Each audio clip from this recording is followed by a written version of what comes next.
It's been claimed the co-founder of the infamous file-sharing website, The Pirate Bay, is reportedly being held in solitary confinement in Denmark. He's reportedly being denied common comforts such as access to books or a phone. RT's Peter Oliver takes up the story.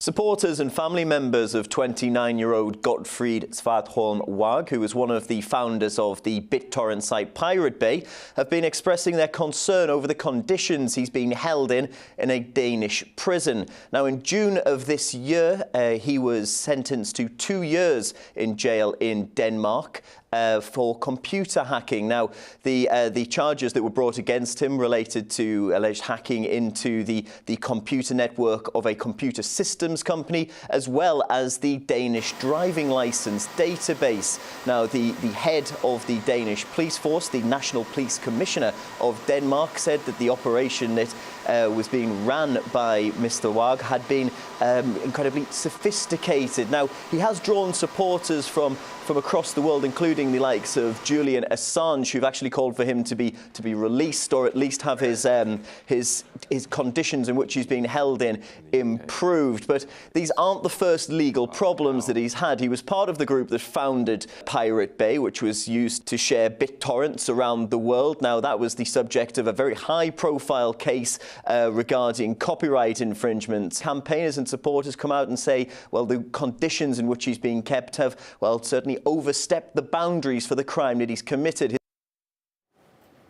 Well, the mother of the detained computer specialist, Christina Svartholm, says that she has no idea who has decided to keep her son in solitary confinement.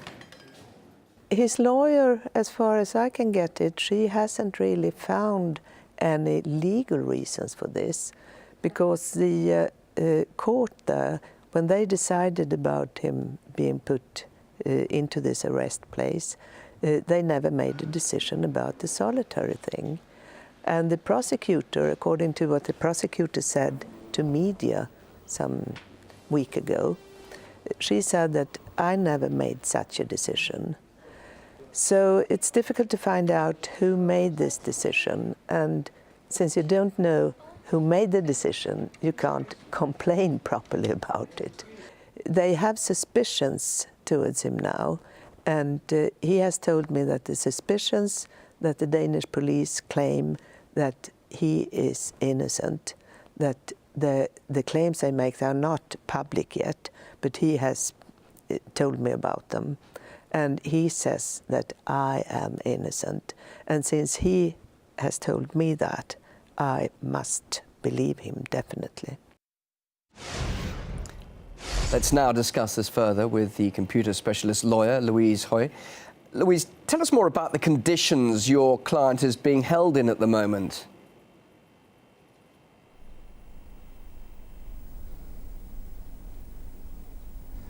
Louise, can you hear me there? We just spoke a couple of seconds ago. Yes, tell us about the conditions your client's being held in at the moment. He is what I would call in isolation, under solitary confinement. The thing is that the judge didn't say that he was to be in solitary confinement, but in reality he is, because of a decision made by the Danish prison service.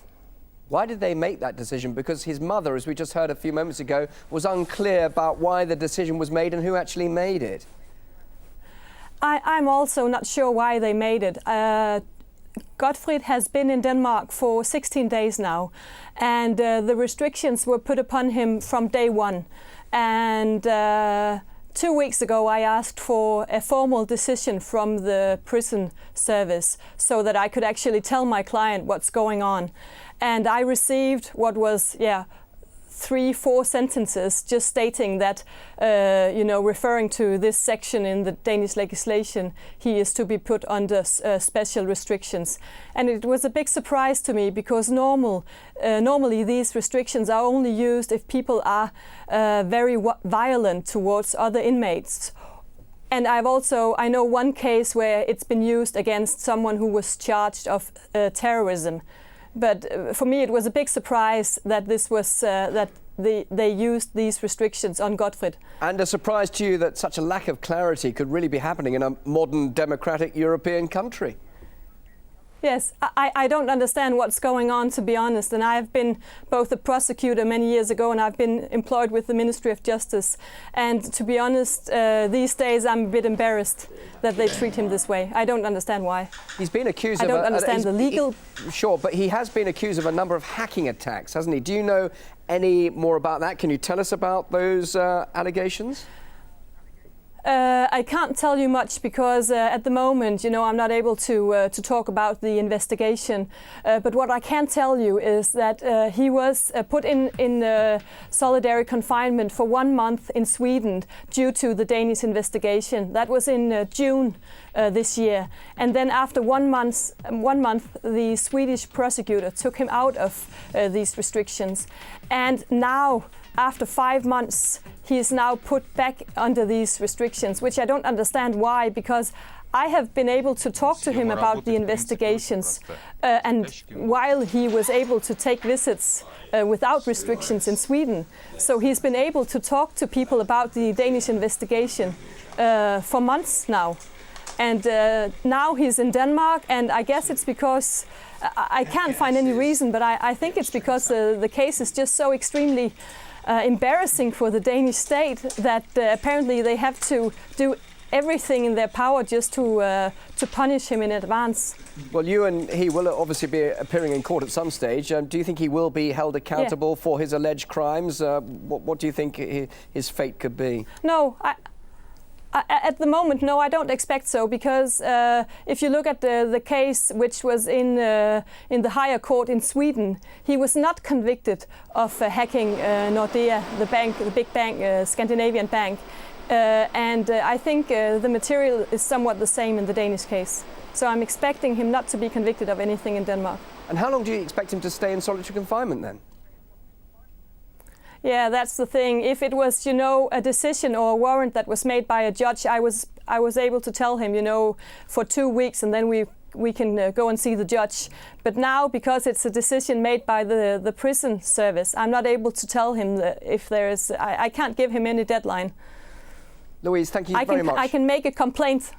Yeah, you're sure. welcome. OK, well, thanks very much indeed. Louise Høje, the lawyer of the Pirate Bay's co-founder, live there from Copenhagen. Great to talk to you. We really appreciate your time and coming here on RT. Thank you. You're welcome.